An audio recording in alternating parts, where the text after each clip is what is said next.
If you haven't seen that video, go see it. That lady is talking about an experience she had on a plane where she saw something in someone that let her know that that person wasn't real.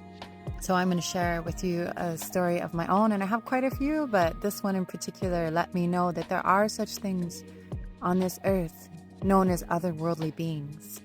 Us native people have always been telling these stories, but it's a whole different feeling when you see it for yourself and you experience it for yourself, and you know you're never again to be the same because of what you saw.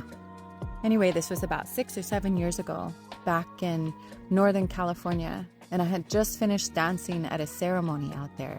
So there was no drugs, no alcohol involved, and it was after one of our traditional sacred ceremonies.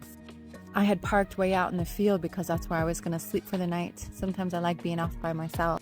And I was changing out of my traditional regalia, or what I wore to the ceremony to dance in.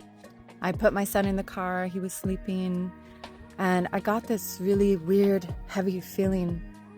And I looked up, and about maybe 20 feet standing away from me was a shadowy being. And it stood about maybe this tall to me. And I knew right away that it was something that I'd never seen before. It wasn't animal, it wasn't human, it was something that wasn't of this world. And it scared me so bad. Like the way that lady is in that video, I was feeling the same, except I wasn't saying anything. I was frozen. And I had a friend with me. He's from Pine Ridge, Oglala Lakota Sioux Nation, and he came up from over the hill and he saw me standing there looking at that being. And when he saw it, he goes, "Hey," and he takes off, starts yelling at it, and that thing starts running. But it didn't run like an animal, didn't run like any human that I've ever seen. In fact, the closest thing that I've ever come to describe it is recently I saw a video of a bat running.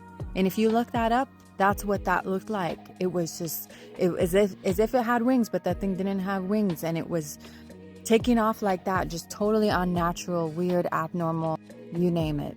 And he chased it off into the woods like that.